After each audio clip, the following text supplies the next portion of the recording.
in both houses of Congress to try to find an appropriate way to help the auto manufacturers to be long-term viable. I can talk about that in some detail. After a lot of negotiation and discussion, we've made very substantial progress and have a good conceptual agreement. There's still a lot of drafting going on up on Capitol Hill and language being exchanged back and forth. So I don't want to say that there is agreement because there's never agreement until you've actually seen the text and know what's in there and what the members will be called upon to vote on. But as I say, very good progress on a conceptual agreement. Concessions that will be necessary for these companies to become viable over the long term. This is a bridge to either fundamental restructuring or bankruptcy. They either have a long-term plan that's viable or we get our money back. And if we call our money back, which is required under this bill, then those firms are not going to be able to survive.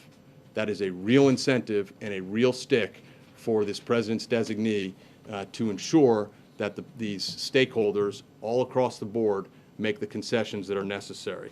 Nation under God, indivisible, with liberty and justice for all. You know, I haven't been a big fan of the White House, as everyone knows, for the last 8 years, but they have, in good faith, worked with us trying to get a piece of legislation that we can bring before this body. And that's one reason it's taken so long. But President Bush is still President of the United States, and he has tremendous power, and rightfully so. And Senator Obama is not in any way wanting to step on that. And so this is something that is important. I totally understand what the Republican leader is saying. If I were in his place, I would do the same thing. And it's not fair to ask that we move forward on this legislation without people having the opportunity to read it and study it and talk to others about what's in it. Republicans will not allow taxpayers to subsidize failure. As I've said repeatedly, my Republican colleagues and I want to put struggling car makers on a path to long-term success. But obviously, there will not be widespread support for a plan that doesn't do that. Mr. President. The senator from Louisiana. I think the average American would say, what? Isn't that putting the cart before the horse?